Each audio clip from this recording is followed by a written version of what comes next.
¿Cómo entendemos lo que está pasando ahora? Es decir, entra a Estados Unidos, bombardea, mata 40 personas por lo menos, muchas de ellas civiles, secuestra, ellos dicen sustrae, esta es una opinión personal, para mí secuestra al presidente de Venezuela, pero se mantiene la vicepresidenta, que ahora es presidenta en funciones por el Poder Judicial venezolano, y la base chavista, Diosdado Cabello, sobrinos a los principales cuadros.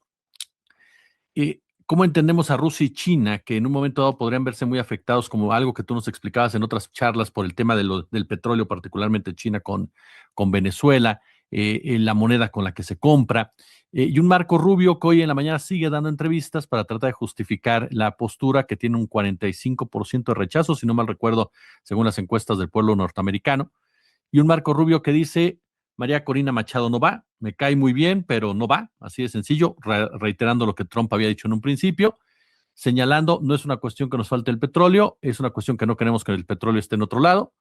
Y Trump diciendo ayer: las corporaciones petroleras de Estados Unidos van a entrar, en pocas palabras.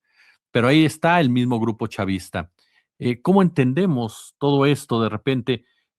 Cuando parecería, si cae Maduro, cae el chavismo, pero resulta que se mantienen. ¿Cómo vamos entendiendo toda esta hoja de ruta en esta discusión que se va tornando? Lo único que estamos entendiendo es que los contenidos universitarios están sumamente atrasados Eh, y que los modelos que nos enseñan en las aulas no tienen nada que ver con la realidad, ¿no? Para empezar, nosotros somos formados a partir de dogmas, de teorías, de metodologías obsoletas que nos venden como la panacea para utilizar el raciocinio y el pensamiento. Y cuando sales a la vida real y observas las frecuencias de los fenómenos sociales, las correlaciones, las causalidades, te das cuenta que entiendes muy poco porque, una, la realidad va siempre por delante del análisis, y dos, porque luego al análisis le hace falta mucha información, pero con la información de la que disponemos, que es bastante limitada, solo podemos hacer suposiciones. Y eso también es anticientífico, porque la ciencia siempre va atrás y la ciencia, para llamarse ciencia, tiene que pasar por este método experimental en donde observas, tratas de contrastar, identificas algunas variables y luego tratas de crear una síntesis para describir los fenómenos, la fenomenología que estás observando. Y en ese contexto, tocayo, la primera versión, desde el punto de vista geopolítico, el punto de vista más amplio, es, por supuesto, es la doctrina Monroe con el corolario Trump aplicada o materializándose, que se traduce en apropiación cínica, descarada y por encima de la ley de los recursos de otro país, primero para mamarlos directamente, pero en segundo lugar, dice, para evitar que las potencias extracontinentales, y ahí sería el corolario Trump, porque en la época de James Monroe, 1823, la idea es que ninguna potencia extracontinental pudiera agredir a algún país de la región. Era paternalista, ¿no? Proteccionista. Claro, siempre con la idea de hacerse de los recursos de los países del hemisferio occidental como Estados Unidos nos llama.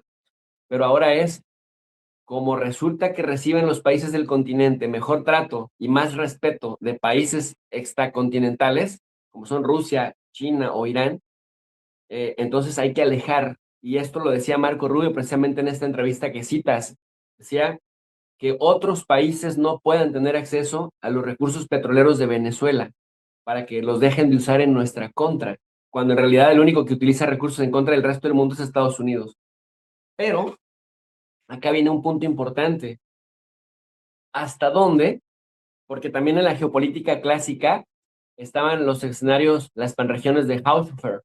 Karl Haushofer, un nazi, por cierto, pero geopolitólogo alemán, que hablaba de que era importante identificar en las distintas regiones cuáles países eran los líderes para identificar la influencia que podían ejercer sobre esas regiones, le llamaban las panregiones, ¿no? Y entonces hablaba precisamente de que en esta región del mundo, y te estoy hablando de un teórico que se formó en Japón, ¿no? Antes de la Segunda Guerra Mundial, pero digamos sus hipótesis siguen siendo válidas. Hablaba de la cuestión de un liderazgo que tiene mucha influencia en su región y que para coexistir con otro necesita no interferir en las otras regiones y dejar que el liderazgo natural de esas regiones se implementara sin cortapisas. Esto decía Haushofer.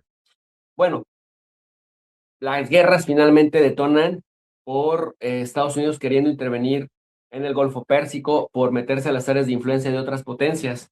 Si lo ves a la inversa, tocayo, hay una hipótesis muy importante que cada vez está, lo escuché de unos geopolitólogos brasileños, también lo leí de unos geopolitólogos estadounidenses que están apenas en la construcción de escenarios, en las suposiciones, porque finalmente eso significa hipótesis, suponer, y después viene hasta la verificación, pero por ahora están suponiendo que es probable que haya un acuerdo a nivel geopolítico tácito, en donde Trump, si te has percatado, Trump ha ido haciendo una retirada estratégica de Ucrania, no sin antes someter a Europa, lo hemos platicado aquí en tu canal, no sin antes también someter a Ucrania con acuerdos desventajosos para Europa y para Ucrania, pero además los europeos parece que les encanta besarle la mano a Trump y besarle las rodillas o ponerse de rodillas, eh, pero ha hecho una retirada estratégica de Ucrania.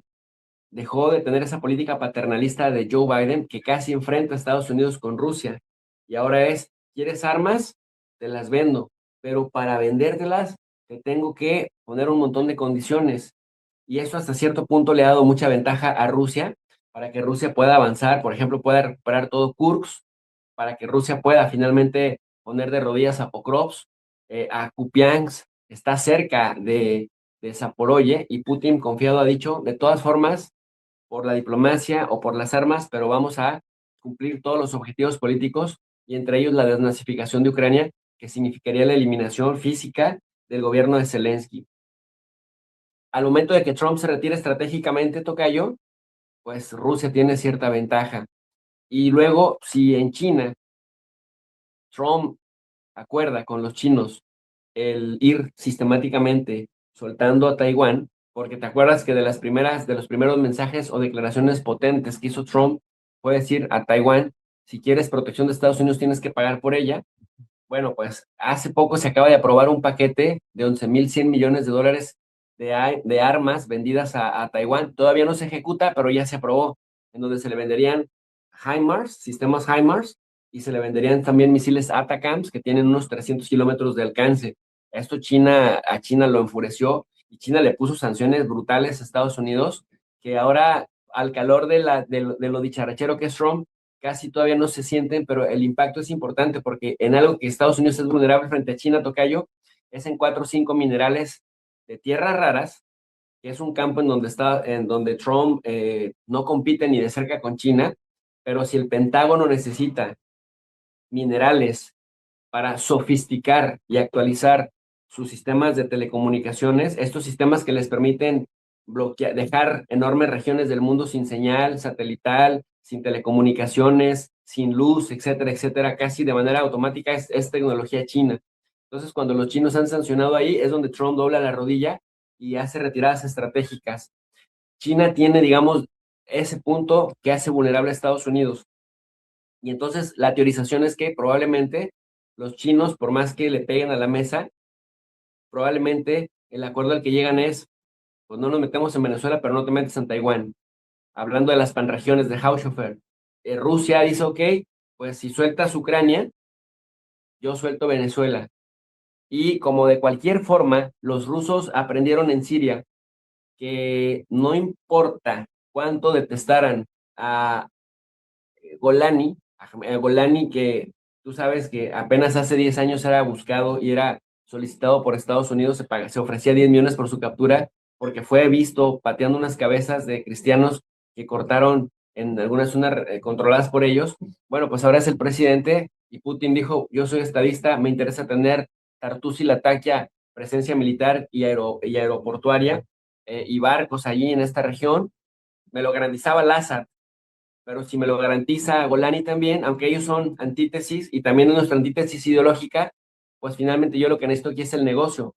Y en una visión de estadista, lo que necesito es presencia en estos dos puertos y estos también me las van a garantizar, entonces ya no importa que haya cambio de régimen, si el siguiente me va a garantizar la continuidad. En Venezuela me sorprendió mucho el comentario tan frío que hizo la Cancillería rusa.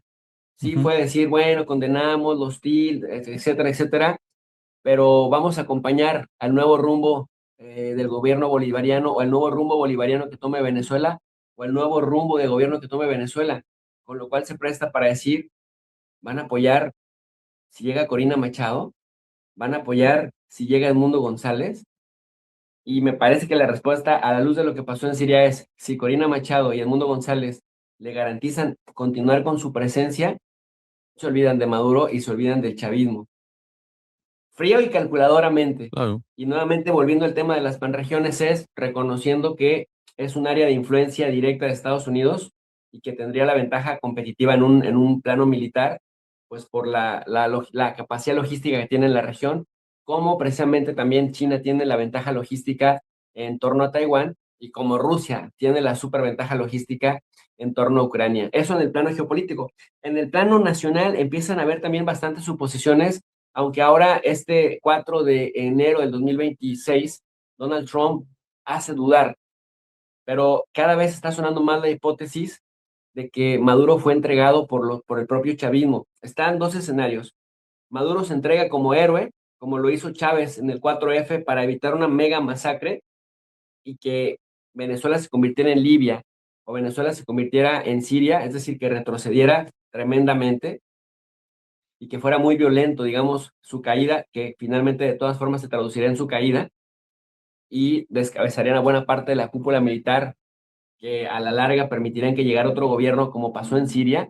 Es decir, que después de mucha devastación, después de mucha sangre, al final de todas formas Gaddafi y Al-Assad cayeron, pero el tejido social tanto de Libia como de Siria quedó completamente destrozado.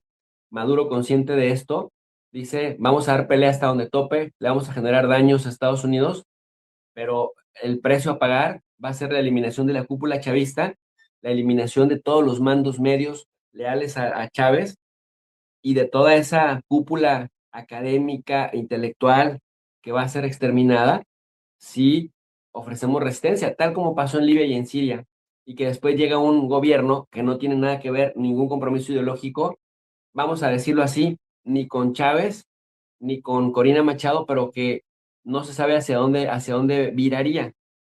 Entonces dicen, y este es uno de los escenarios que se están planteando, que se están poniendo sobre la mesa, Maduro se entregó y a cambio guarda el orden, primero administrativo, la capacidad operativa del Estado venezolano y no se derrama una gota de sangre, excepto la de los 40 personas que el mismo Vladimir Padrino, ministro de Defensa de Venezuela, acaba de reconocer que exterminaron. Digamos, el exterminio del círculo inmediato de Maduro para capturarlo. El segundo escenario es que la cúpula chavista pudo haber entregado a Nicolás Maduro, abriendo puertas por aquí, dejando puertas abiertas por allá, no disparando con esas baterías antiaéreas, tocayo, porque no dieron la mínima pelea. O sea, para lo que presumían que tenían baterías antiaéreas, estos ejercicios militares, esta capacidad de movilización de 4 a 8 millones de personas, estado de conmoción que significaba que todo el mundo estaba alerta, que los radares venezolanos funcionarían al 100, y estos entraron hasta con helicópteros, pues, Sí. con un país sofisticado no entras en helicópteros porque las baterías antiaéreas te derriban todo. Por eso hacía mucho sentido lo de los aviones F-35, pero si ni siquiera requirieron mover un solo avión F-35 y lo que volaron fueron helicópteros, significa que quienes operaron las baterías antiaéreas recibieron instrucciones para no ejecutar los disparos necesarios para derribar helicópteros. Y si pudieron llegar hasta la base militar en donde vivía Maduro, a las afueras de Caracas, porque es un búnker, pero rodeado por una capacidad militar muy importante, a la cual bombardearon. Pero entonces ahí te preguntas, si bombardearon con helicópteros, ¿en dónde están las baterías antiaéreas, ¿no? Que tanto se presumían? ¿Por qué fue tan fácil que ni siquiera resistieron ya no dijeras una semana, unos 15 días, no resistieron más de 3 horas? Cuando Estados Unidos mete el acelerador, eh, y después Trump nos sorprende con esa noticia de capturamos a Maduro y a su esposa y ya están fuera del país, como de, ¿eh? Y toda esta faramalla y todos estos discursos de vamos a morirnos en la lucha y aquí se garantiza la seguridad y la armonía de Venezuela, etcétera, etcétera, ¿dónde quedó? Entonces se está manejando la hipótesis de alguien de alto nivel lo traicionó y lo entregaron. Y cuando ves a Maduro que llega hablando en inglés, diciendo Happy New Year, ¿cómo es que se dice? ¿No? Pintoresco como suele ser, pero cojo, visiblemente lastimado de una pierna. Te das cuenta que el proceso no fue tan amable ni tan sencillo como lo pretenden decir ahora, porque ahora está, dicen algunos funcionarios venezolanos, nos dio tanto orgullo ver la entereza, lo publican en las redes sociales, capturado pero entero, sonriente, valiente, sin sentir temor, etcétera. Es decir, esta justificación de la narrativa para decir, lo secuestraron de la zona más supuestamente más segura de Venezuela, está visiblemente lastimado, dice, pero con la moral en alto y nos ha remoralizado a todos. Entonces, te digo, o sea, estos son escenarios que se han ido planteando y la ciencia va siempre por detrás, no vamos a tener acceso a tanta información, pero entonces se habla de un pacto de un sector del chavismo con Marco Rubio, que al analizar los escenarios de una desastrosa operación estadounidense en Venezuela, que no les interesa que Venezuela se convierta en Vietnam, deciden pactar con parte de la cúpula, en la cúpula ya más conscientes de que pueden perpetuarse en ciertos puestos de poder para garantizar la continuidad del Estado, habrían dicho, pues aquí está, lo quieren a él, ustedes tienen algo que vender, calmas a la jauría neoconservadora brava de Estados Unidos, te reeliges, pero acá garantizas o permites que el proyecto chavista continúe y nada se desordena.